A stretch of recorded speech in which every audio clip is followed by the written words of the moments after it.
morning, or depending on when you're watching this, good afternoon, good evening, or good night.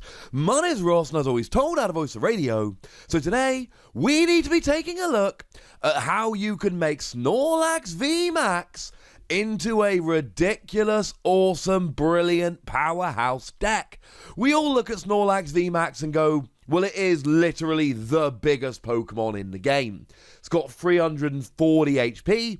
That is a record, and it's got an attack whereby it does 60 damage base, plus 30 more for each of your benched Pokemon.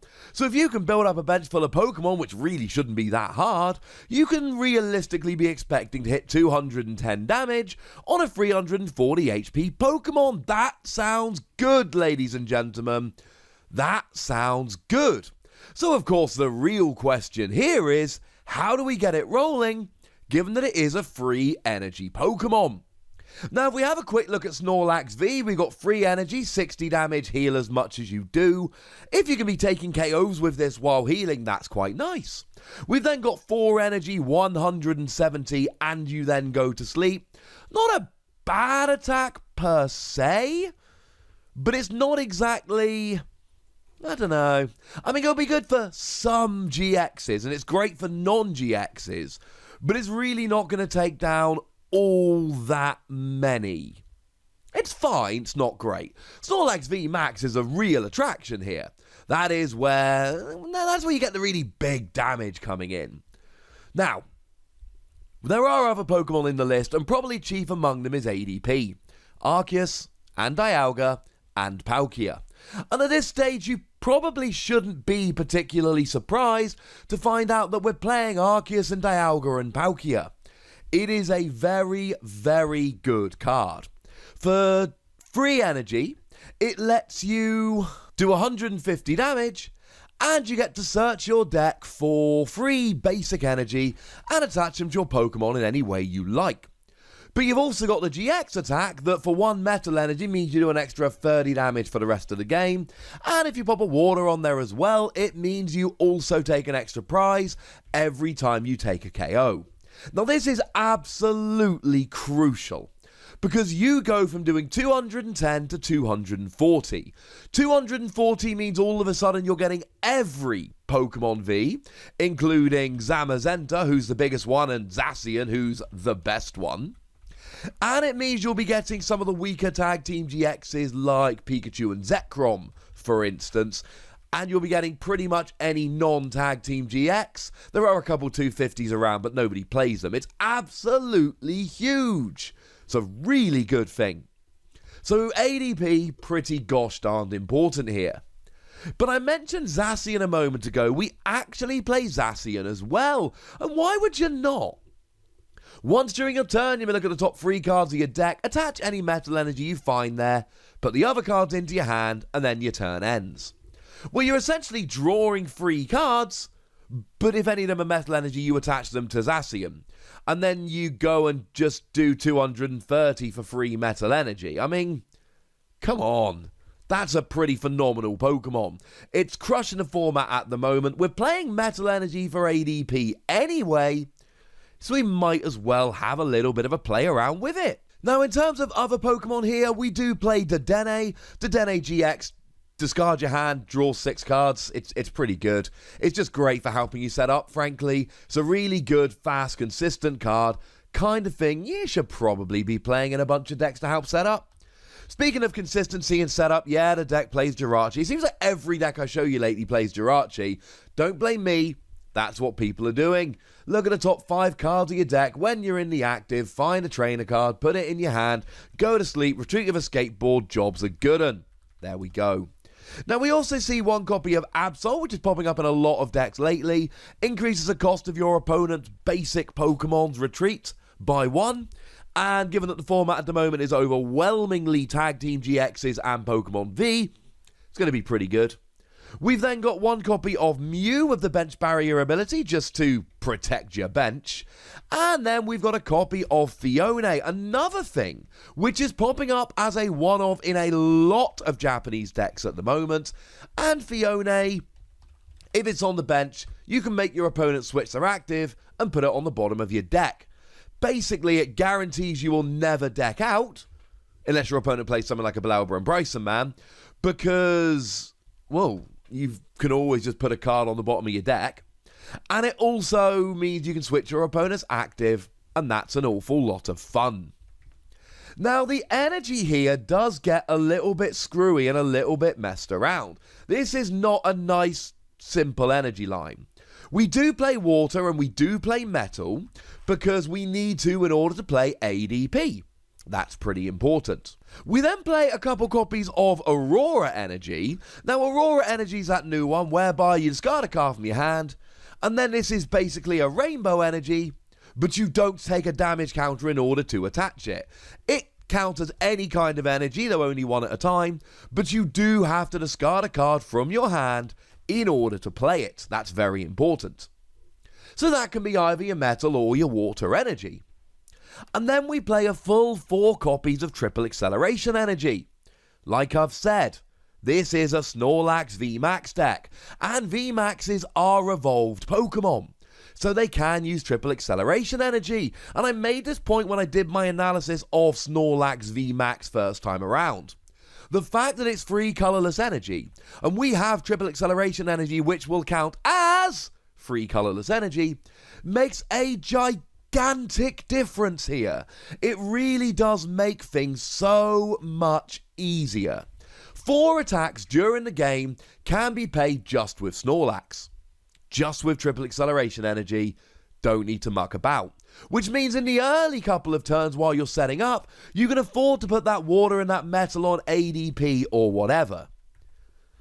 It's pretty good. Now, looking into trainers, this is the first list I've shown you so far that actually plays BD. I know! BD lets you attach a basic energy card from your hand to one of your bench Pokemon. It's fine. You see, it's one of those things where we don't have anything better. Is this a phenomenal card? No. We would like a lot better. But I made this point at the time, and I will continue to make it as we go through. It's no point saying, oh, I would like it to be better. We've got to work with the cards that we actually have. And the fact of the matter is, this works nicely. Imagine this. It's turn 1. Your opponent's gone first, you've gone second, your first turn of the game. Attach a metal energy, play BD, attach a water energy, pop ADP in the active GX attack. Straight away. Straight off the bat. It's really nice. You're unlikely to be able to hit much with Zacian's ability, but this lets you attach an extra energy so you can still go first and get this as a turn 2 attack. It is a very useful card. No, you're not going to use it all the time. It's probably not going to be some staple of your deck that you're playing every single turn, but it is still a very, very important card. Now, in terms of other supporters, we have Marnie, which is actually seeing a lot of play in Japan at the moment. Marnie is the one whereby both players shuffle their hand and put it on the bottom of their deck. You draw 5 cards, your opponent draws 4.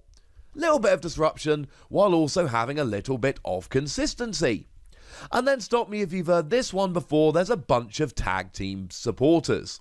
We've got the obvious Cynthia and Caitlyn that sees play in every deck, grabs your supporters back, gets you some draw power, it's phenomenal. We've got Mallow and Lana, which is a switch that also lets you heal 120 damage. When you're rocking a 340 HP Pokemon that gives up free prizes, yeah, healing becomes pretty good. Because you see, you don't want to give up free prizes, and you're unlikely to be KO'd in one hit, so it works out quite nicely. And then we've got Guzma and Hala. Now, Guzma and Hala is great, because Guzma and Hala lets you search a stadium, meh, and a Pokemon tool, and a special energy. Well, I've already told you how important Triple Acceleration Energy is, and I've already told you we play Aurora Energy. This lets you search out those. It's pretty great. Now, speaking of stadiums, we're playing Viridian Forest here. Lets you search your basic energy. You're only playing free water and free metal. Being able to search them out is big. Though we do actually see a copy of Shrine of Punishment here, because you're not playing GXs all the time. Your opponent might be. Remember, we do play Dedenne and we do play ADP. I wouldn't recommend putting this down to put 1 damage counter on each Pokemon GX between turns when you're relying on them. But there's going to be plenty of games where you don't have GXs down, your opponent does, and this becomes great. And in terms of Pokemon tools, we're playing Giant Charm. Gives you an extra 30 HP. Now, there would be an argument here, instead of Giant Charm, to actually be playing Buff Padding, which gives you an extra 50 HP. And can be put on Snorlax VMAX because you've got a retreat cost of 4. So why are we playing this over Buff Padding? Because Buff Padding only works for Snorlax and Snorlax V and Max. It doesn't work for ADP, it doesn't work for Zacian, etc. We want the extra HP on all of our Pokemon here, so Big Charm becomes a better option. And then we played Tag Cool, so we're playing a bunch of tag team supporters. It's pretty important. Switch becomes a very fun card because we've got big high retreat Pokemon. And then in terms of our Pokemon search, we've got Quick Ball, Evolution Incense, and Pokemon Communication. As a side note here, Pokemon Communication is actually seeing a lot less play, it seems, because we've now got Quick Ball and Evolution Incense, which are phenomenal cards, and really remove the usefulness somewhat of things like Pokemon Communication. This is a fun deck. It's another one of those decks we're seeing lately that is a little bit slower in the early turns, because you need to manually get the energy on stuff like ADP, although BD does help you with that amazingly. But then when you get going, between ADP accelerating energy and being able to use triple acceleration energy, this should have you back quite nicely. So there we go, ladies and gentlemen, a very fun deck, a very good deck, and my boy Snorlax might be legit, which makes me very happy indeed. But I'd like to know how you feel about this, so let me know in the comment section. Go nuts, be nice, and then make sure you like this video, subscribe to this channel, follow me on Twitter at TheWazzy, and Twitch for some live action at twitch.tv/PTCGRadio. If you want to support the channel, get some bonus podcasts and all that good stuff, head on over to patreon.com/PTCGRadio, where you can do exactly that. And please do make sure you're checking out youtube.com/WazzyPlays, where you can find out about a whole bunch of games that don't have any Pokemon in. But by far the most important thing, as always, look after yourselves till next time, would ya? Thank you very much for watching. My name's Ross, and you've been watching PTCG Radio.